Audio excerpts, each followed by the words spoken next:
Hello and welcome everybody. It is finally time. Assetto Corsa Competizione has now launched on consoles. I have been playing it myself on PC for a long time now, well over a year.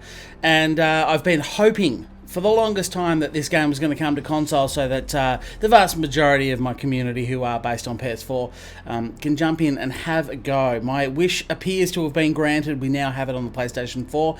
I've picked up a copy and I'm going to be taking a bit of a look today. I'm going to be going through everything from exactly what Assetto Corsa Competizione is, or I should probably just call it ACC from this point on, explaining exactly what it is so that people get an understanding, because it's been floating around for a long time, but because it's always been a PC title, I think a lot of console guys have just not even bothered to really understand what it is and what you get. Is it a sequel to the first Assetto Corsa that's on console? Is it going to feel the same? What's the deal? So we're going to be going through all of those things today, and also this is pretty much my very first time, other than a quick test lap, which I did to get things ready for the stream. Basically, this is my first real attempt. I want to try out a couple of different weather, we'll have a look at everything the game offers, but I want to try out some of the dynamic weather that happens and rolls through, and really have a look at what you get and how it runs on the console. It's worth pointing out early on at the moment that I am just on a regular PlayStation 4. I don't have a PS4 Pro available, so I'm just going to be running it on the base PS4. This is what you're going to get. Obviously, if you've got a PS4 Pro, it's going to look a little nicer. Graphics are going to be enhanced, but let's jump in and see if we gained everything across from the PC. And as I say, I will be comparing to the PC, which a lot of you console guys won't, so I'm going to try and remove some of that and speak a little bit more objectively, so it's not always just like the PC master race, just dumping on the console's version of it. I'm still excited. I wouldn't have gone out and purchased this game had I not have been excited for it. Obviously, one of the main things I was looking forward to in the multiplayer, doing community races and stuff, is not currently available, but we'll get to that in just a few. Starting off with the menus. These menus look exactly the same as the PC version. There is no discernible difference here. The first question I guess people have been asking, is it a sequel to Assetto Corsa 1, which of course has been out on PC for a number of years now. It's been out on console for a number of years. The short answer to that is no. ACC is the second title under the Assetto Corsa banner, I suppose, that Kunos has put out. But whereas the first game was a whole different ballpark, it had a range of cars from road cars to old touring cars, Formula 1 cars, new and old, it had GT3s, it had heaps of stuff, and it came with heaps of tracks. Launching into ACC, I think some people originally thought this was going to be a straight sequel, and it's not. This is a licensed product for the Blancpain GT3 series. That's primarily what it focuses around. So it's more comparable to something like one of the Formula 1 games or the MotoGP games, for example. It's based around the championship. So when this game originally launched, what you got was all the cars in I think it was the 2018 championship originally, all the teams and cars that were in that, officially licensed product. You got all the tracks that were on the actual Blancpain GT circuit, and that's all you got. That is it. Since then, we've seen the 2019 cars and variations, team variations, colour schemes, etc. added. And we've also had the another DLC pack, which we actually got free with the console, which was awesome. I don't know if everyone's getting that free or not. That might be either way. I've just got a day one copy, physical hard copy. Picked that up from the store today, and that comes with the Intercontinental GT Pack DLC already. And they're promoting, I presume in Australia and not everywhere in the world, that it does come with Australia's Mount Panorama, which is great. There is a championship mode, so you can straight up just launch into a championship, start a new season. You can see resume there. I can't resume because I haven't done anything yet. But yeah, you can go through and do a full championship. There's also a career mode. Now, I haven't launched into the career mode, even though I've had it on PC for quite some time, because, of course, it is single-player stuff. Now, what I will say about ACC is that they have done a very good job with the AI, so it's nothing like Gran Turismo Sport, for example. I don't have enough experience with Forza to understand what the AI is like in Forza. It used to be quite good, actually. In Gran Turismo Sport, obviously, it's awful, it's terrible, it's so slow and whatnot. This is really good. You can really tweak how good the AI is, how fast they are, and also their aggression. And that plays a big part in how they feel to race against. And once you get the balance right between the percentage you're at in difficulty as well as the aggression levels of the cars, you can actually have some really damn good racing. Next up, they have obviously single player. That's pretty self-explanatory. Once you jump into single player, you just pick the car, the track, and the mode that you want, practice, time, attack, or whatever. So as you jump into the special events, they have a series, again, pretty self-explanatory. These things, I think, do rotate a little bit. You can see there's a Silverstone hot lap event, Spa hot stint. So there is a difference between a hot lap, it's a single lap, or hot stint. Test your skills. This is the 2018 Porsche 911 GT3R in a short hot stint session at Spa. Stay consistent, try your best, and there's online leaderboards for all of these events. The rest down the bottom, you got your actual driver profile itself, and there is some key things to know here, and this will lead into the multiplayer stuff. So you've got a few things. Track competence. Now I did do, believe it or not, even though I only did one lap of Bathurst in preparation for this stream, it actually gained me 1 star. So one of the big things you want to do is try and get your track competence, consistency, and all that sort of stuff as high as you can. That's basically the way that the rating works out. And in terms of track competence, it's actually not that difficult. I'm pretty sure if you do there's 3 medals to get.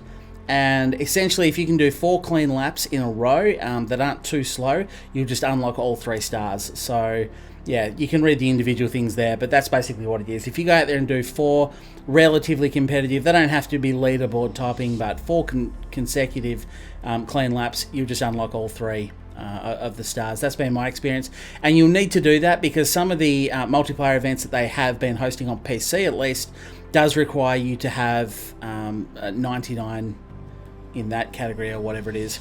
Consistency you get up by racing, car control as well. Now, one thing you can't do in so many console games is actually set up all of your controls. So you can customize your controls, you can map different buttons to different things.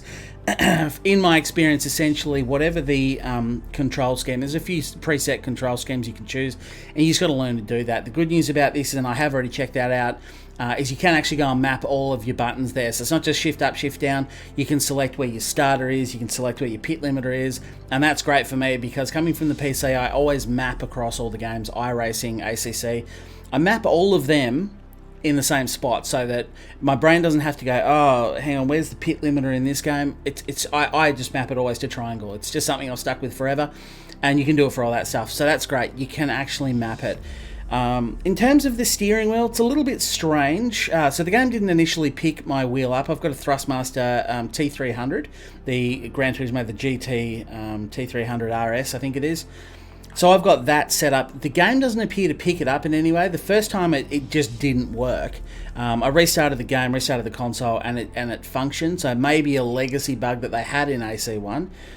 But yeah, you can't select it from a list or anything.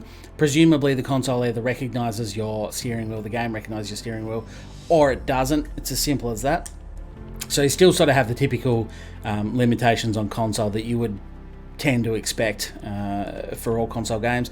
You can turn your assists up and down. I basically went to Pro initially, but I did turn on engine start onto automatic. It's up to you guys. If you want to do it on manual, you can set an ignition button and a starter button. I just keep it on automatic because it's just easier, but everything else is on manual.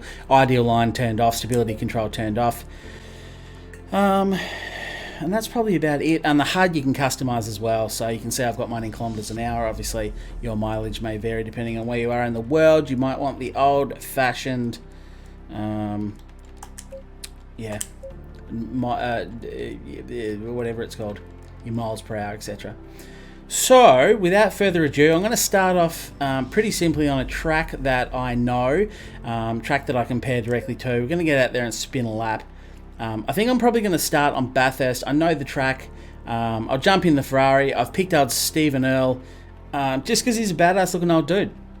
Have a look at that possum hanging off his top lip. That is a mega moustache there, balding. He's just a dude. So I've picked the Ferrari to give that a bit of a crack.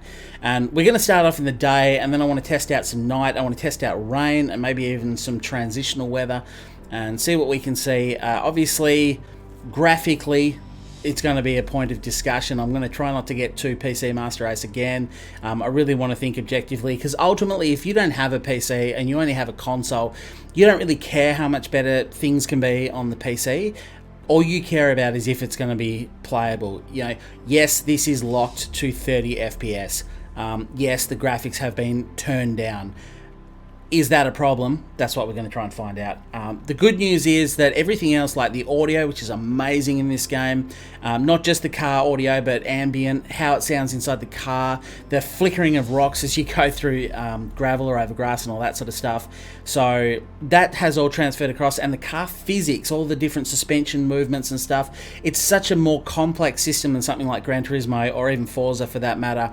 The way the suspension operates in the car, it's a genuine racing sim, and these cars are designed to feel as accurate to real life as possible. In terms of setup, the way it works when you first jump in, there's a couple of, you can leave the car as it is. There is also a pre-made safe preset setup, aggressive preset, and a wet setup. Now these setups are actually created by developers, people who are testing on the track. They're not just computerized things, they're actually tested, so they're not bad. What I've found is that if you're not mechanically minded, you don't understand about setting up a car, there's so much you can do and you can completely customize it. But when in doubt, just grab one of these. I personally prefer the aggressive preset setup. They're just a little bit faster, and they typically handle the way I drive a little bit better, which is quite late on the brakes, a pointy front end. Other people find their soft setup a little bit better.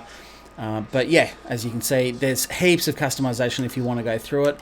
All I'm basically going to do is knock some fuel out of the aggressive setup and leave it as is. You can see it's giving you some tips there, and you can see your medals at the top. No point in turning the pit limiter on. In terms of the HUD, pretty self-explanatory. You can see the tyres come out of the warmers in green. The brakes are blue. They'll quickly change. It shows you your fuel, your laps. Traction control down the bottom, it's looks like it's on 3 of 11. Default, ABS on 4.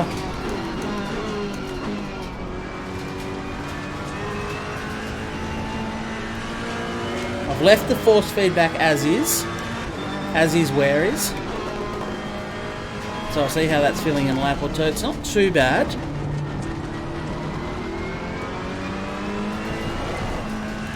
Was I lose the rear end just a little bit, cold tyres.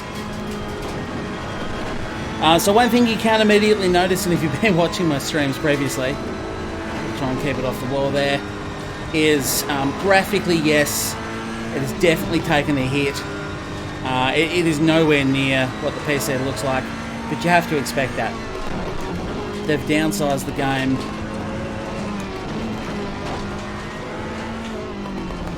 Nice and easy, yeah, so force feedback is actually really good in this game. You get a good sense of bumps, and when you get a bit of understeer or the front goes weightless.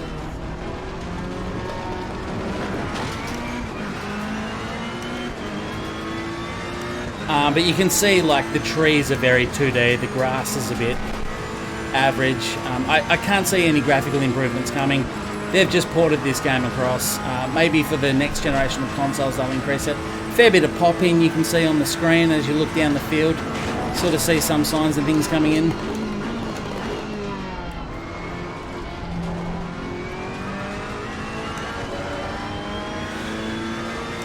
But ultimately, can you tell that it's 30 frames as opposed to sort of what I'm used to on PC? Yeah, you absolutely can notice. I'm not going to lie to you and say, no, it's fine. You can see, as I say, if you've watched my streams before, it's not as nice.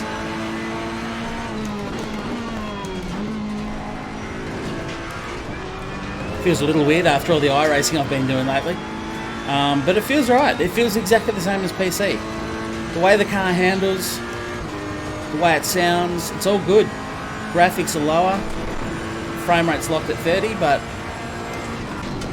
one thing that did concern me when I first loaded the track up, and maybe because I was sitting in the pits crapping on before, but when I first loaded the game up, just to do one quick test lap before the stream started, there was a few really big frame drops, and that could be concerning. That there's no one else on track, there's no weather to render in, so you get the impression that the console is pushed. And what I will say is, as harsh as it is to come back to 30 frames, my eyes are already getting used to it. It's initially a bit jarring, and the background is a bit crusty. Like those trees are very 2D. The popping can be a little bit distracting, but I think once your eyes adjust, it's like any good game. If you ever go back and play old games you love from the previous gen console, or just ones that came out 5 or 6 years ago, objectively the graphics typically are much worse, but it doesn't take you long, and if you're enjoying the gameplay, you soon forget about